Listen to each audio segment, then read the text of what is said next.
ସୁର ରାଉତରାୟ ମିଶିବେ ବିଜେଡିରେ। କ'ଣ ପାଇଁ ସୁର ରାଉତରାୟ ମିଶିବେ ବିଜେଡିରେ? କଂଗ୍ରେସ ଛାଡ଼ିବାର କାରଣ କ'ଣ? ତାଙ୍କର ଓଡ଼ିଶାରେ ଲୋକପ୍ରିୟତା ଅଛି। କଂଗ୍ରେସ ଛାଡ଼ି ବିଜେଡିରେ ମିଶିଲେ ସୁର ରାଉତରାୟ। ନବୀନ ପଟ୍ଟନାୟକ ପାଖରେ ଥିଲେ ପାଣ୍ଡିଆନ ଆସି ସ୍ୱାଗତ କଲେ। ସୁର ରାଉତରାୟ ପୁଅ ସିଦ୍ଧାନ୍ତକୁ ନେଇ ଦେଖା କଲେ ନବୀନ ଏବଂ ପାଣ୍ଡିଆନଙ୍କ ସହ। ଭାଇରାଲ ହେଉଛି ଫଟୋ। ଆରମ୍ଭ ହେଲା ଆଲୋଚନା। କଂଗ୍ରେସ ଛାଡ଼ି ବିଜେଡିରେ ଯୋଗ ଦେଇଛନ୍ତି ସୁର ରାଉତରାୟ। ବଡ଼ ପୁଅ ସିଦ୍ଧାନ୍ତ ରାଉତରାୟଙ୍କ ସହ ବିଜେଡିରେ ଯୋଗ ଦେଇଛନ୍ତି। ବିଜେଡି ମୁଖ୍ୟ ମାନନୀୟ ଶ୍ରୀଯୁକ୍ତ ନବୀନ ପଟ୍ଟନାୟକଙ୍କ ଉପସ୍ଥିତିରେ ପୁଅଙ୍କୁ ଧରି ବିଜେଡିରେ ମିଶିଲେ। ଆଉ ପାଖରେ ବସିଥିଲେ VK ପାଣ୍ଡିଆନ। ହସ ହସ ମୁହଁରେ ଉଭୟ ବାପ ପୁଅଙ୍କୁ ସ୍ୱାଗତ କରିଥିଲେ। କଂଗ୍ରେସର ଜନ୍ମଗତ ମୋହ ଟୁଟାଇ ସବୁଦିନ ପାଇଁ ବିଜେଡିର ହାତ ଧରିଛନ୍ତି। କଂଗ୍ରେସର ବରିଷ୍ଠ ନେତା ସୁର ରାଉତରାୟ ବିଜେଡିରେ ଯୋଗ ଦେବା ପରେ ତାକୁ ନେଇ ଏବେ ଘୋର ଧରିଛି ଚର୍ଚ୍ଚା। ଦୀର୍ଘ ଦିନ ଧରି କଂଗ୍ରେସ ଆଉ ରାଜ୍ୟରେ ଉଭେଇ ପାରୁନି। ବର୍ଷ ବର୍ଷ ଧରି ମାଟି କାମୁଡ଼ି ତଳେ ପଡ଼ୁଛି। କଂଗ୍ରେସ ଉଠିବାକୁ ଆଉ ବଳ ମଧ୍ୟ ପାଉନି।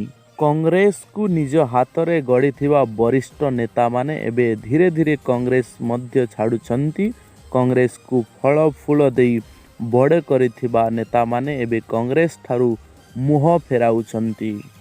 କଂଗ୍ରେସରେ ରହି ଖାଲି ସମୟ ବର୍ବାଦ ଓ କ୍ୟାରିୟର ନଷ୍ଟ ହେଉଛି ବୋଲି ସମସ୍ତେ ବୁଝିଗଲେଣି। ଦିନେ ବିରୋଧୀ ଦଳର ନେତା ଭୂପେନ୍ଦ୍ର ସିଂ କଂଗ୍ରେସ ଛାଡ଼ି ବିଜେଡିରେ ସାମିଲ ହୋଇଥିଲେ। ହତ୍ୟାକାଣ୍ଡର ଶିକାର ହୋଇଥିବା ନବ ଦାସ ଓ ସୌମ୍ୟ ରଞ୍ଜନ ପଟ୍ଟନାୟକ ମଧ୍ୟ ସେହି ରାସ୍ତାରେ ଯାଇଥିଲେ ଓ ଏବେ ପାଲି ପଡ଼ିଛି ସୁର ରାଉତରାୟଙ୍କର। ସୁର ରାଉତରାୟଙ୍କର ରାଜନୀତିରେ ରହିଛି ପ୍ରଚୁର ଅଭିଜ୍ଞତା। ବର୍ତ୍ତମାନ ରାଜ୍ୟରେ ଥିବା ରାଜନେତାମାନଙ୍କ ଠାରୁ ସୁର ରାଉତରାୟ ବରିଷ୍ଠତମ। ସେ ଖୁବ୍ ଅନୁଭବୀ ସହ ଲୋକପ୍ରିୟ ମଧ୍ୟ। ତାଙ୍କ ପାଇଁ କଂଗ୍ରେସକୁ ଲାଭ ବି ମିଳିଛି, କିନ୍ତୁ କଂଗ୍ରେସରେ ରହି ତାଙ୍କର କିଛି ଫାଇଦା ହୋଇନି। ଶାସନ ଦଳରେ ଥିଲେ ସେ ଗୋଟିଏ ବିଭାଗରେ ବଡ଼ ମନ୍ତ୍ରୀ ମଧ୍ୟ ହୋଇଥାନ୍ତେ। ଆଉ ସେଥିପାଇଁ କଂଗ୍ରେସକୁ ଗୁଡ୍ ବାଏ କହି ବିଜେଡିରେ ସାମିଲ ହୋଇଛନ୍ତି ବୋଲି ଜନସାଧାରଣରେ ଆଲୋଚନା ଜୋର ଧରିଛି। ଦର୍ଶକ ବନ୍ଧୁ, କିଏ କେତେ ପ୍ରକାରର କଥା କହି ସୋସିଆଲ ମିଡ଼ିଆରେ କମେଣ୍ଟ କରୁଛନ୍ତି।